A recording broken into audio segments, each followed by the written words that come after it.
ვფიქრობ 2024 წელს საკმაოდ პესიმისტური მიდგომით ვხვდებით. მომდევნო 2 და 10 წლის განმავლობაში ამ მიდგომის გაუარესებაა მოსალოდნელი. 2 წლიან პერსპექტივაში ნომერ პირველ რისკად დეზინფორმაცია მიიჩნევა. მას მოჰყვება ექსტრემალური ამინდი, საზოგადოებრივი პოლარიზაცია და სახელმწიფოთა შორისი შეიარაღებული კონფლიქტი.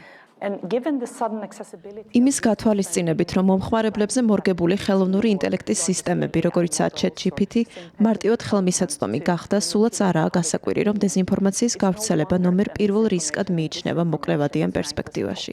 მაღალია იმის ალბათობა, რომ მომდევნო 2 წლის განმავლობაში ხელოვნური ინტელექტი იქონიებს გავლენას საარჩევნო პროცესებზე მსოფლიოს გარშემო. რასაკვირველია, შედეგად შეექმნება საფრთხე დემოკრატიულ პროცესებსაც, რამაც შესაძლოა მეტი პოლარიზაცია, არეულობები, ფიცვები და ძალადობა გამოიწვიოს. თუმცა მეორეს მხრივ კარგი ამბავი ისაა, რომ ხელოვნურ ინტელექტს შეუძლია დაგვეხმაროს უკეთ გავუმკლავდეთ კიბერთავდასხმებს. მას დიდი რაოდენობის ინფორმაციის დამუშავება შეუძლია და ისეთი სქემების აღმოჩენა, რაც შესაძლოა ადამიანების ყურადღების მიღმა დარჩეს.